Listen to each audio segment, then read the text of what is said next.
আসসালামু আলাইকুম বন্ধুরা, সকলে কেমন আছেন? তো আল্লাহর রহমতে আশা করি সবাই ভালো আছেন। তো আজকে আমি আরেকটা নতুন ভিডিও নিয়ে এসেছি আমাদের যে চ্যানেল। অ্যাকচুয়ালি এই পর্যন্ত কিন্তু আমরা আমাদের চ্যানেলগুলোতে যে জবগুলো দিয়েছি বেসিক্যালি এফসিএডাব্লিউ ওয়েল্ডিংগুলো আপনাদেরকে দেখাইছি। তবে আজকে আমরা যে প্রসেসে ওয়েল্ড করব বা যে পজিশনে ওয়েল্ডিং করব তার সামান্য কিছু বিবরণ দিচ্ছি। সেটা হলো, আমরা আজকে যে প্রসেস ওয়েল্ডিং করব সেটা হলো স্মাও shielded metal arc welding. So আমরা সাধারণত সবাই এটা শুধু আর্ক বলেই জানি। তো যাই হোক, আমি যেটা স্ট্যান্ডার্ড বা ওয়ার্ল্ড উইড যেটা এই ওয়েল্ডিংকে কলিং করে সেটা হলো কি SMAW, তার মানে শিল্ডেড মেটাল আর্ক ওয়েল্ডিং।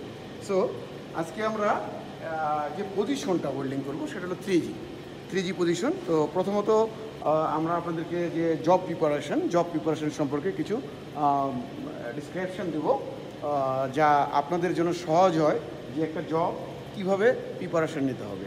তো সেক্ষেত্রে যদি জব প্রিপারেশন ভালো হয় তাহলে কিন্তু জবটা কী হয়, যেমন রোড পেনেট্রেট খুব সুন্দর হবে এবং কি আপনার যে ভ্যাভেলের যে অ্যালাইনমেন্ট খুবই সুন্দর হবে। সো এই জন্য আমাদের ভেরি ইম্পর্টেন্ট সেটা হলো কি জব প্রিপারেশন।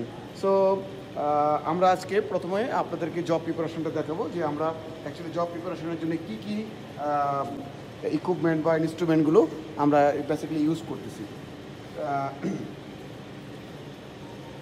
প্রথমত আমরা ওয়েল্ডিংয়ের জন্য যে বিষয়গুলো দেখেন আপনারা, প্রথমত আমরা দুইটা বেস মেটাল, মানে আমরা এটাকে বেস মেটাল বলি, বা দুই টুকরো কি ধাতু, দুইটা প্লেট আমরা নিচ্ছি। এবং একে আমরা কিন্তু মূলত দেখেন আমরা যে ভ্যাবেলটা করেছিলাম এটাকে কিন্তু ভি বলে, বা ভ্যাবেল বলে, স্পেশালি ভ্যাবেল। তো এই ভ্যাবেলটা আমরা সাধারণত 35 ডিগ্রি প্লাস 2.5, তার মানে 37.5 ডিগ্রি, 37.5 ডিগ্রিতে আমরা কিন্তু এটা কেটেছি। এরপরে আমরা এটাকে ভালো করে গ্র্যান্ড করেছি। দুটোই কিন্তু একই ডিগ্রিতে কাটা, দুটোই একই ডিগ্রিতে কাটা, 37.5 ডিগ্রি। তো এর মধ্যে আমাদের যে এইচটা আছে, আমরা বেসিক্যালি যে স্ট্যান্ডার্ড 2 মিলি যেটা আমরা গ্র্যান্ড করে কী করছি, একটু থিক বাড়াইছি, কারণ এটা থিকনেসটা যদি কম হয়ে যায় তাহলে কি হোল হবে না। কারণ আমরা রোড পেনেট্রেটের সময় আমরা সব সময় লক্ষ্য করব যে দুইটা প্লেটে যখন ওয়েল্ড শুরু করব ওখানে যেন আমাদের কি হোল আসে। কি হোলটা আসার মূল বিষয়টা হলো এইচ যদি প্রপার প্রিপারেশন না নিই তাহলে কি হোলটা আসবে না। সো আমরা আপনাদেরকে দেখালাম যে আমরা যখনই জব প্রিপারেশন নিব আমরা কিন্তু এই দিকে লক্ষ্য রাখবো, স্পেশালি যে এইচটা যেন আমরা 2 মিলি কি প্রপার গ্রাইন্ডিং করি, তাহলে আমাদের ইনশাল্লাহ পেনেট্রেশনটা খুবই সুন্দর আসবে। তো দ্বিতীয়ত দেখেন আমরা এখানে রোড গ্যাপের জন্য বেসিক্যালি আমরা দেখেন গ্যাপ রড তৈরি করছি, এটাকে বলে গ্যাপ রেড, এটা হলো গ্যাপ রড, এটা দিয়ে আমরা গ্যাপ করব। এরপরে আরও যে বিষয়টা সেটা হলো যে আমরা দুটো স্ট্যান্ড ব্যাগ নিয়েছি, কেননা এটার ব্যাক সাইডে আমরা দুটো স্ট্যান্ড ব্যাগ লাগাবো, কারণ ওয়েল্ড যখন করব ওখানে হিট ইনপুট করাতে কী হবে, দুটো প্লেট ব্যান্ড হওয়ার সম্ভাবনা অনেক বেশি। সো আমরা এই জন্য ব্যান্ড না হয়ে যায়, এই কারণে কিন্তু আমরা দুটো স্ট্যান্ড ব্যাগ ব্যবহার করব। তো বন্ধুরা দেখেন আমরা যে কীভাবে গ্যাপ রড দিয়ে আমরা রোড গ্যাপ তৈরি করি। প্রথমত আমরা এটা উল্টো করে নেব একটা সমতল জায়গায়, প্রথমত সমতল জায়গায় আমরা এটাকে কি উল্টো করে নেব। তারপর আমরা কি করব, দুইটা প্লেটকে দেখব যে সব লেভেল ঠিক আছে কিনা, যদি লেভেল ঠিক থাকে তাহলে আমরা একটু গ্যাপ করে গ্যাপ রডটা ঢুকিয়ে দেব। ভেরি ইজি, আপনারা যদি একটু লক্ষ্য করেন এই প্রিপারেশনটা একেবারে ইজি হয়ে যাবে, ঠিক আছে।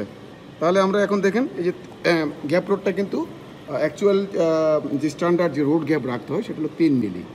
তো আমরা যেহেতু 3 মিলি আমাদের ইলেকট্রোড ওয়ার্ল্ডের মধ্যে হয় না, সো আমরা 3.2 ইউজ করছি।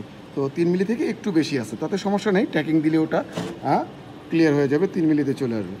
সো দেখেন আমরা এখন কী করছি, রড গ্যাপ ইউজ করার পরে আমরা এখন কি করব, এটাকে ট্যাকিং করব। তবে এর মধ্যে আরেকটু প্রসেস আছে দেখেন। অ্যাকচুয়ালি স্মাও ওয়েল্ডিং করতে গেলে সবচেয়ে বড় ইম্পর্টেন্ট যে বিষয়টা সেটা হলো ইলেকট্রোড। বেসিক্যালি আমরা যে লো হাইড্রোজেন ইলেকট্রোডগুলো ব্যবহার করি সেই লো হাইড্রোজেনের কিছু প্রসিজার আছে। আমি অনেকগুলো ভিডিও দিয়েছি, হয়তো আপনারা দেখেছেন। তারপর আমি সামান্য কিছু বলে যাচ্ছি আজকে।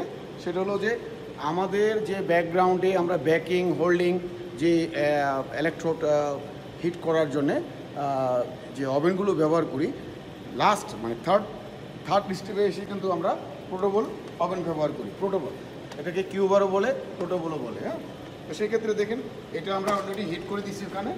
হ্যাঁ, হিট করে দেওয়া আছে এবং এটাকে হিট করে আমরা কী করবো, যে ইলেকট্রোডগুলো আমরা একটা টেম্পারেচারের মাধ্যমে কি করব, আমরা ব্যবহার করব। হ্যাঁ, তো যাই হোক, অবশ্যই আমরা যখন স্মায়া ওয়েল্ডিং করব আমাদের সবসময় মনে রাখতে হবে যে পোর্টেবল ওভেন অবশ্যই ইউজ করতে হবে এবং এটা সবসময় কি ঢাকন দিয়ে রাখতে হবে, মানে কাভার করে রাখতে হবে। এটা খোলা রাখা যাবে না, কারণ খোলা রাখলেই যে ময়শ্চারাইজার বা অক্সিডাইজিং এটা প্রবেশ করবে। সো আমরা কন্টিনিউ, বিশেষ করে ইলেকট্রোড ওয়েল্ডিং করার সময় আমরা এই জিনিসটা লক্ষ্য রাখবো, তাহলে আমাদের ওয়েল্ডিংগুলো খুবই সুন্দর হবে।